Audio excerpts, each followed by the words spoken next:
heart disease has been increasing, really started to increase in the United States starting in about the 1950s. But realized that we didn't know what caused heart disease in the 1950s.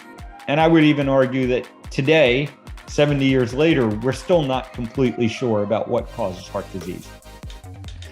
In 1980, this paper came out. What they did was they looked at 246 possible risk factors for coronary heart disease. And we see some pretty interesting things that come up on this list. This is just one page of one of the tables that goes through the 246 risks. And we see things that we would expect, like high blood pressure, obesity, we see comes out with a risk. And then there are things that we would not expect, such as having an earlobe crease or slow beard growth. Some people had thought at some point that these could be correlated with heart disease. When we start to get down to blood measurements, what we found at that time was having an increased serum total cholesterol or LDL cholesterol carried with it about a 1.8 increased risk. So 1.8 times the baseline risk associated with having an increased total cholesterol. However, having a decreased HDL, what's oftentimes called good cholesterol level, carried with it a 3.4x risk of heart disease.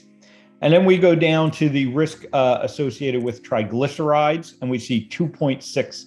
Then we get to your fasting blood sugar or having a decreased glucose tolerance, and we see that that has a 1.9x risk associated with it.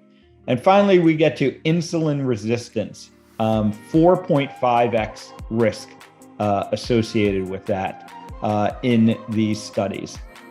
So, early on, it was apparent that there was significant risk associated with having abnormal glucose metabolism, insulin resistance.